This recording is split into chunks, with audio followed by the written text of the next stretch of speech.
वृतांत श्री सुखदेव जी महाराज बता रहे हैं ये हाथी कौन था, इसको हाथी की योनि कैसे मिली। ये द्रविड़ प्रांत का एक राजा, पांड्य देश का राजा था।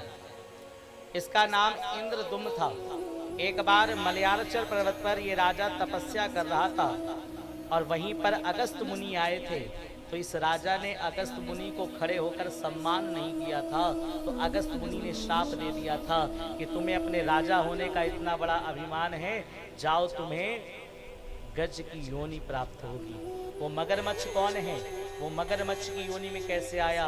ये पूर्व जन्म में हुहू नाम का गंधर्व था, जो देवल ऋषि के तालाब में स्त्रियों के साथ मदिरा पान करके स्नान कर रहा था और जा करके वहीं पर देवल ऋषि के जल के अंदर ही इसने जा करके चरण पकड़ लिए थे। देवल ऋषि ने श्राप दे दिया, गंधर्व तुमने एक तो स्त्री के साथ यहाँ पर अपवित्र अवस्था पर स्नान कर रहे हो और मेरे चरण पकड़कर मेरी तपस्या को भंग किया है, जाओ तुम ग्रह बन जाओगे। तब शरणागत हुआ, बोले महाराज क्या मेरा उद्धार कैसे होगा। बोले प्रारब्ध के पुण्य कर्म से तुम्हारा उद्धार नारायण करेंगे। तो दोनों का उद्धार प्रभु ने किया है। जय जय श्री गजेंद्र मोक्ष के उपरांत श्री सुखदेव जी महाराज समुद्र मंथन की कथा सुनाते हैं। समुद्र मंथन की कथा का दृष्टांत बताएं, सभी सुने होंगे, लेकिन समुद्र मंथन का रहस्य क्या है। केवल एक ही रहस्य है कि जीवन में कभी भी प्रसाद की अवहेलना नहीं करनी चाहिए। मैं देखता हूँ हमारे ब्रज में भी जाते हैं तो बिहारी जी के दर्शन करेंगे तो बिहारी जी से इतना मतलब नहीं रहता जितना उनकी माला से मतलब रहता है। पाते नहीं कि माला मिल जाए, लेकिन प्रसाद का अपमान करोगे तो कितना बड़ा तात्पर्य। द्रौपदी के अपशब्द बोल देने के कारण महाभारत हो गई और एक प्रसाद की अवहेलना करने के कारण समुद्र मंथन हो गया। सुनिएगा, एक बार दुर्वासा ऋषि बैकुंठ गए और बैकुंठ जाकर जब नारायण के दर्शन करने गए तो नारायण ने उन्हें कमल पुष्प की माला दे दी और जैसे ही कमल पुष्प की माला दुर्वासा ऋषि को दिया तो दुर्वासा ऋषि वही माला लेकर चले गए इंद्रलोक। और इंद्रलोक गए तो इंद्र ने सुंदर ऋषिवर का सम्मान किया, आदर किया, प्रसन्न हो गए। दुर्वासा ऋषि हाथी के पहले उस मगरमच्छ का उद्धार किया है और जैसे उद्धार किया तो हाथी ने तुरंत ही हाथ में कमल पुष्प लेकर भगवान को समर्पित किया है। शांताकारं भुजगशयनं पद्मनाभं सुरेशं विश्वराजं जगत्सदृशं मेघवर्णं शुभांगं लक्ष्मीकान्तं कमलनयनं योगविद्यानगम्यं वन्दे विष्णुं भवभयहरणं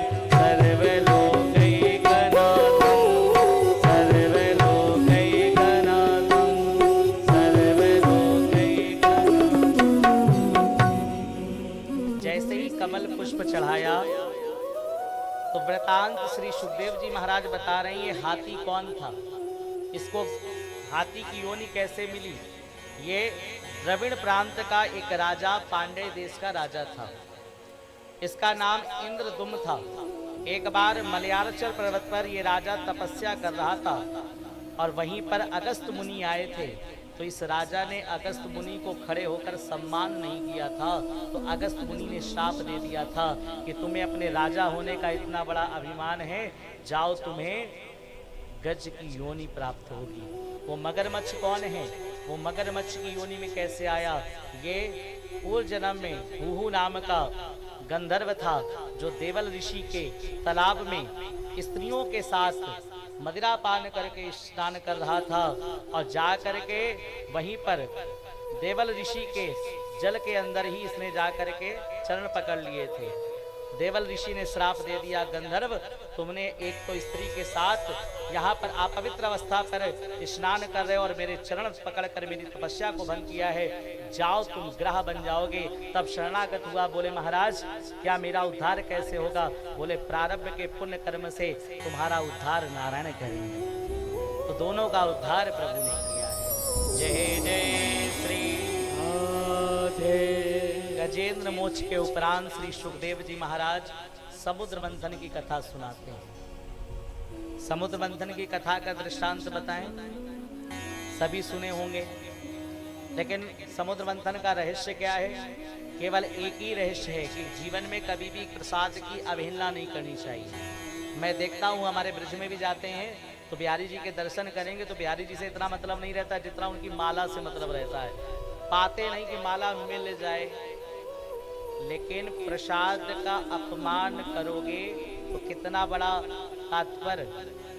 द्रौपदी के अपशब्द बोल देने के कारण महाभारत हो गई और एक प्रसाद की अवहेलना करने के कारण समुद्र मंथन हो गया।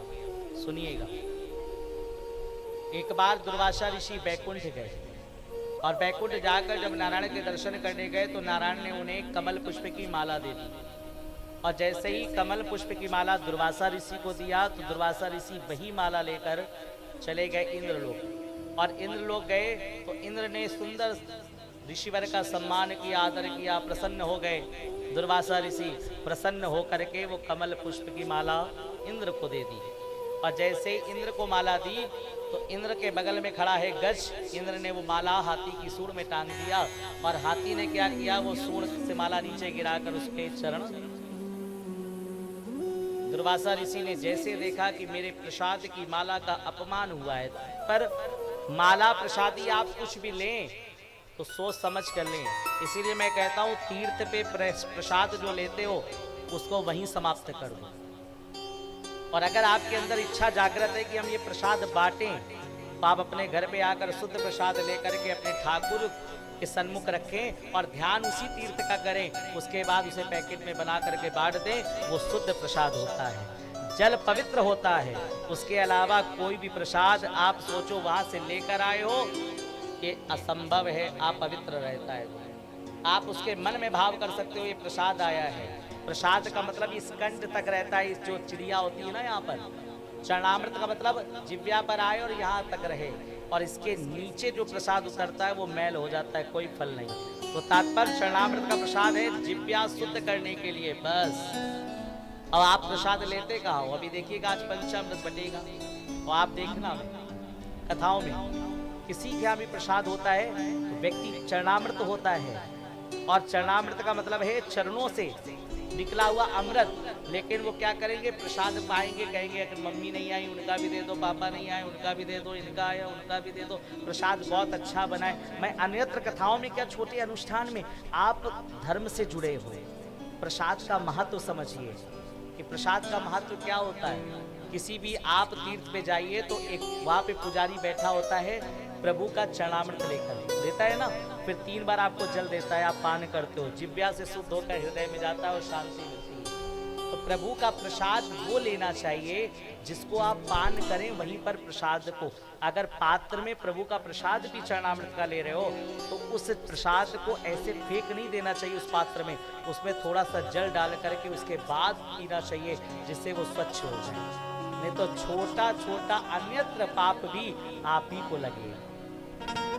तो जैसे ही उस हाथी ने उस कमल पुष्प के ऊपर चरण रखा तो दुर्वासा ऋषि ने श्राप दे दिया, इंद्र तुम्हें अपने स्वर्ग लोक का इतना अभिमान है, तुमने एक ऋषि के प्रसाद की इतनी अवहेलना कर दिया, जाओ तुम दरिद्र हो जाओगे। जैसे ही श्राप दिया तो दैत्य लोग ने अतिक्रमण स्वर्ग लोक में कर दिया। सारे देवता त्राही त्राही करने लगे। सारे देवता शिव के पास गए, ब्रह्मा के पास गए, त्राई माम शरणम गतः, त्राई माम शरणम गतः। अंत में जाकर नारायण के पास गए तो वासुकीनाथ की रस्सी बनाई गई, मंदराचल पर्वत को मथा गया। अब समुद्र मंथन की कथा को विस्तार में नहीं बताता कभी, क्योंकि विस्तार है ही क्या, मैं कथा का सार बताता हूँ जिससे जीवन में उतरे कि प्रभु ने लीला क्यों करी, क्योंकि लीला अवतारी की कथा है। सुनिएगा दृष्टांत को कि जब समुद्र मंथन हुआ तो एक तरफ देवता थे और एक तरफ दैत्य थे। तो उस समुद्र मंथन में जैसे ही समुद्र मंथन हो रहा है तो श्री रंभा विश्वारुणी अमीय शंख गजेरा धनुष कल्पतरुवेदमणि कामधेनु शशिभा समुद्र मंथन जैसे हुआ तो समुद्र मंथन से 4 चीजें निकली हैं और मैं अभी पूछूंगा कौन कौन सी चीजें। ध्यान रखिएगा कि समुद्र मंथन क्यों हुआ और इसको लीला को हम अपने जीवन में कैसे उतारें। जब एक तरफ दैत्य और एक तरफ देवता थे तो सबसे पहले उस समुद्र मंथन से निकला था विष। क्या निकला? विष। देवादिदेव महादेव ने स्वयं उस विष का पान किया जिससे उनका एक नाम है नीलकंठ महादेव की जय। उमापति हरे हरे महादेव। दुनिया जिसको ठुकरा देती है मेरा बाबा उसको स्वीकार करता है। यही महादेव है, देवों के देव महादेव। पहला विष निकला और दूसरा निकली है गाय। कामधेनु गाय निकली। जिस कामधेनु गाय को किसने स्वीकार किया? ऋषियों ने। आपके घर में कोई कुल पुरोहित आता है पूजन कराने तो आपसे पूछता है ना कि आपका गोत्र क्या है? पूछता है। नई युवा पीढ़ी भी पिता से पूछते हैं ये क्या कह रहे हैं। देवताओं में एक ही का गोत्र नहीं है। किसका? भोलेनाथ का। जब उनका विवाह हुआ देवी पार्वती के साथ मंडप पे बैठे तो जैसे ही ब्राह्मणों ने पूछा महादेव कन्यादान का समय आ गया है, गोत्र। तो नारद जी की तरफ पूछे ये गोत्र क्या? हमारे तो आगे भी कोई नहीं, हमारे पीछे भी कोई नहीं, मैं तो अंत का देवता, मेरा गोत्र। गोत्र का तात्पर्य क्या? गो मतलब गाय, त्रा मतलब ऋषि। गोत्र का अर्थ होता है गो मतलब गाय। जब समुद्र मंथन में गाय निकली थी तो ऋषियों ने स्वीकार किया, तो गो मतलब गाय। जिस गाय को ऋषियों ने स्वीकार किया तो कात्यायन ऋषि ने सेवा करी तो हम उनके वंशज हैं। भरद्वाज ऋषि गाय रखते थे तो उनके वंशज हैं। अलग अलग कश्यप ऋषि के वंशज हैं। तो ऋषियों ने सर्वप्रथम कोई देवता नहीं थे, गौ की सेवा करी, जिसके कारण हम उन्हीं ऋषियों के वंशज हैं जिनके अलग अलग गोत्र हैं। इसलिए हम लोगों की गौ ही प्रधान इष्ट है। और तीसरा क्या निकला? उससे लक्ष्मी जी, रत्न आभूषण। जैसे ही लक्ष्मी जी का प्राकट हुआ तो बगल में खड़े हैं स्वयं नारायण, बोले ये हमारे। दीपावली में कितने लोग पूजा करते हो? बस, बाकी पड़ोसी क्या? दोनों हाथ उठाओ। करते हो? नीचे हाथ करो, क्योंकि ज्ञान की बात भी चलनी चाहिए। किस देवता की पूजा होती है?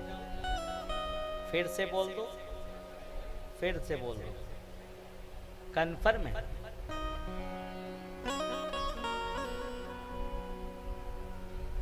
और देवता लिया और ले आओ। कुबेर जी, गंगा जी, काली जी, दुर्गा जी।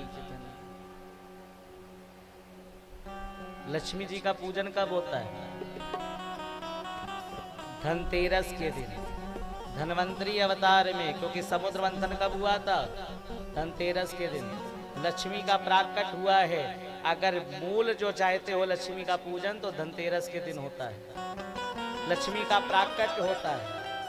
और लक्ष्मी जी के पास धनतेरस के दूसरे दिन कौन सा त्योहार? बहुत सुंदर। तो नरक चौदस का अर्थ मतलब जब तक किसी को हम बुलाएंगे नहीं तो घर से जाएगा कौन? और हम क्या करते हैं? लक्ष्मी सोना चांदी हीरा मोती खरीदते हैं। तात्पर्य कहाँ? लक्ष्मी जी का, महालक्ष्मी का पूजन उसी दिन होता है, धनतेरस के दिन। जब लक्ष्मी जी घर पे आ जाती है तभी तो घर की दलिता घर से जाती है। कहते हो लक्ष्मी का पूजन तो धनतेरस के दिन होता है, लक्ष्मी का प्राकट होता है। और लक्ष्मी जी के पास धनतेरस के दूसरे दिन कौन सा त्योहार? बहुत सुंदर। तो नरक चौदस का अर्थ मतलब जब तक किसी को हम बुलाएंगे नहीं तो घर से जाएगा कौन? और हम क्या करते हैं? लक्ष्मी सोना चांदी हीरा मोती खरीदते हैं। तात्पर्य कहाँ? लक्ष्मी जी का, महालक्ष्मी का पूजन उसी दिन होता है, धनतेरस के दिन।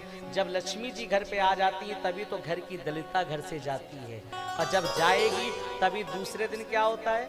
गणेश लक्ष्मी का पूजन। कदापि जो 5 दिवसीय त्योहार है उस अमावस के दिन क्या होता है? लंका पे विजय पा करके आया मेरा राज दुलारा। 14 वर्ष के उपरांत जिस दिन आप लोग नरक चतुर्दशी कहते हो, उस दिन क्या होता है? हनुमान जयंती होती है। हनुमान जी संदेश लेकर पहुंचे थे अयोध्या कि कल राम जी आ रहे हैं यहाँ पर। और तब क्या कहा था कौशल्या ने? जिसका मुझे था इंतजार, जिसके लिए दिल था बेकरार, हो गए आ गए सारी अवध को सदा देना है, और राम को राजा बना देना है। सारी अवध को और राम को, क्योंकि कौशल्या के चरणों को छुआ है राम जी ने उस दिन, तो तब उन्होंने आदेश दिया बंधनवार बंधवा दो, सुदन सिंचाई कर दो, और चारों तरफ इस अयोध्या में दीप जला लो, जो अंधकार से 14 वर्ष से ये अयोध्या डूब रही थी। स्कूल गए हैं आप? निबंध पढ़ा है? कार्तिक मास के कृष्ण पक्ष की अमावस्या के दिन 14 वर्ष बाद राम जी अयोध्या आए थे, तब उसी की खुशियों में दीपावली मनाई गई। तो फिर गणेश लक्ष्मी का पूजन करें, लेकिन अगर राम जी का पूजन नहीं किया, वो पूजन पूर्ण नहीं होता। इसलिए आप राम दरबार को रख करके उनका पूजन करिए। और अगर लक्ष्मी की कृपा चाहिए धन्वंतरी रूप में, तो धनतेरस के दिन महालक्ष्मी जी का अभिषेक करिए, तब आपको कुछ मिलेगी। पूर्वज क्या करके चले आए उससे ना सोचो, ये पूछो कि ऐसा क्यों, और जीवन में जब तक ऐसा क्यों नहीं लगता तो आनंद नहीं आता, तब आपको सही मिलेगा। इसीलिए कौशल्या ने कहा था दीपक क्यों जलाओ? लंका पे विजय पा करके आया मेरा राज दुलारा। लंका पे विजय पा करके आया मेरा राज दुलारा।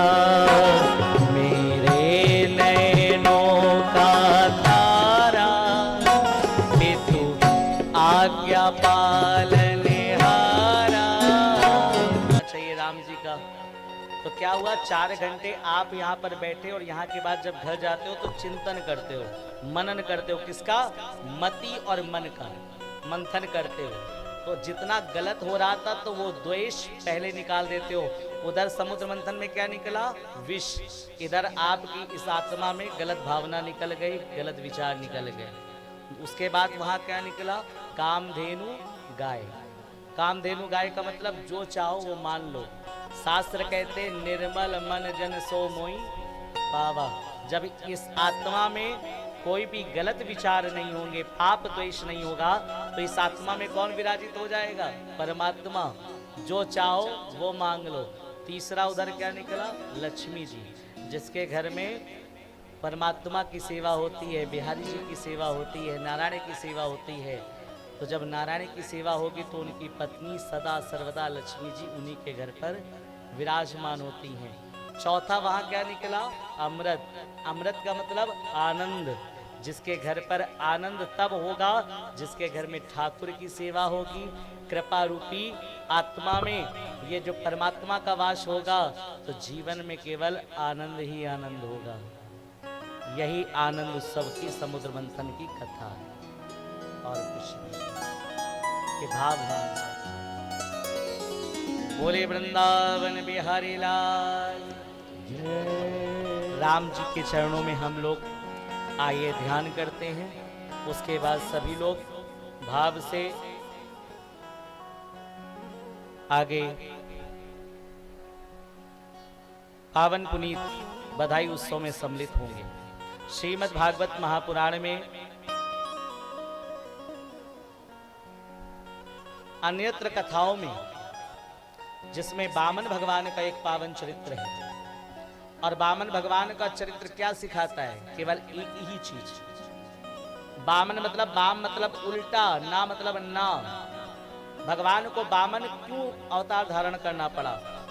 क्योंकि जब दैत्यों ने स्वर्गलोक में अधिपत्य जमा लिया तो सारे देवता भयभीत हो गए। तो सारे देवता अपनी जगत माता दिति के पास गए हैं, कश्यप ऋषि की पत्नी के पास, कि दैत्य का आधिपत्य हो गया है। तो बोले महाराज क्या करना चाहिए? बोले अब वो समय आ चुका है जब भगवान ने आपसे वरदान दिया था कि मैं दिति आपके गर्भ से जन्म लूंगा। तो उसी दिति ने फाल्गुन कृष्ण पक्ष, फाल्गुन शुक्ल पक्ष प्रतिपदा से लेकर फाल्गुन शुक्ल पक्ष त्रयोदशी तक 13 दिन का ये प्रयोग व्रत किया, जिससे भादव शुक्ल पक्ष द्वादशी के दिन कश्यप ऋषि की पत्नी दिति के गर्भ से वामन भगवान अवतरित हुए हैं। बोलिए वामन भगवान की। वामन भगवान जैसे ही अवतरित हुए तो अन्नपूर्णा ने पात्र दिया। समस्त देवताओं ने आकर के बधाई में कमंडल, जनेऊ इत्यादि सप्तऋषियों ने कुशा कर दिया। तो अन्नपूर्णा का पात्र मिला तो वामन भगवान कह रहे इस पात्र में क्या मांग कर लेकर आना है? तो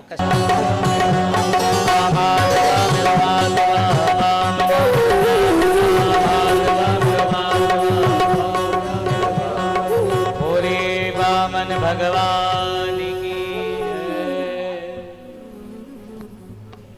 सभी लोग अपने स्थान पर बैठ जाएं और बैठकर 15 मिनट की कथा को श्रवण करते हुए बधाई उत्सव में हम लोग प्रवेश करेंगे। ज्यादा चलेंगे तो पैर में दर्द हो जाएगा। अरे क्यों बुढ़ापे को सोच रहे हो, जवानी में जा करके। आज भजन श्रीमद् भागवत के बीच में आदरणीय गोपी चाचा भी आए हैं।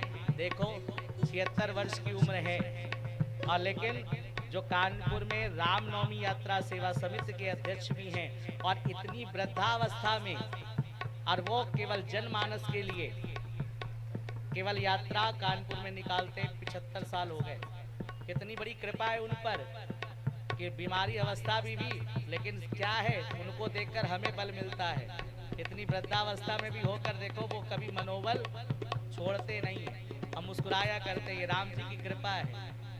तो आज फोन किया कि आज हम कथा में आएंगे श्रवण करने, और हॉस्पिटल से निकल कर लेकिन राम का और कृष्ण का नाम उनकी जिह्वा से नहीं छूटता है, क्योंकि ये सीखना चाहिए। इतनी बड़ी आयु में भी अभी भी उनका बल नहीं, जो रहते रहते अष्ट धातु के 12.5 लाख रुपए की मूर्ति सुंदर राम मंदिर बनवा रहे हैं आपके बिराना रोड में, कि जाते जाते अपना नाम और समस्त जितने भी कमेटी के लोग हैं सबका नाम युगों युगों तक रहे।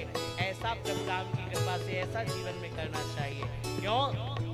पैर से लंगड़े हो जाओगे, तीर्थ तुम कर नहीं पाओगे। पैर से लंगड़े हो जाओगे, तीर्थ तुम नहीं पाओगे। तीर्थ करो मस्त जवानी, तीर्थ करो बुढ़ापा, तीर्थ करो।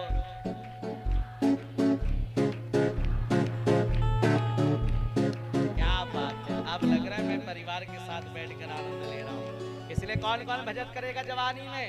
बुढ़ापे का इंतजार ना करो, हर पल ही आनंदमय मनाओ और उठाओ दोनों हाथ और मिलकर गाओ, भजन करो मस्त जवानी में, बुढ़ापा किसने देखा है।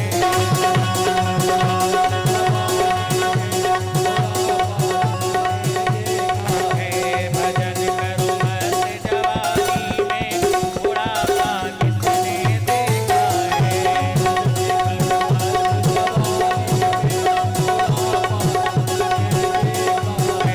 बुढ़ापा किसने देखा है। बुढ़ापा किसने देखा है। बुढ़ापा बोले वृंदावन बिहारी लाल की जय हो। व्यक्ति का वृद्धावस्था बुढ़ापा कब आता है बताइए आप मुझे। आदमी वृद्धावस्था कब आती है? और कहने का आपके अंदर भाव होगा बाल सफेद हो जाए, दाढ़ी सफेद हो जाए, हो गया। लेकिन जैसे जैसे दाढ़ी बाल सफेद होता है तो और खाने की इच्छा जागृत होती है। वृद्धावस्था की आयु बाल और दाढ़ी से नहीं, जिस दिन अपने हाथ में लाठी ले ले, जिस दिन हम पराधीन हो जाएं, उस दिन बुढ़ापा आ जाता है।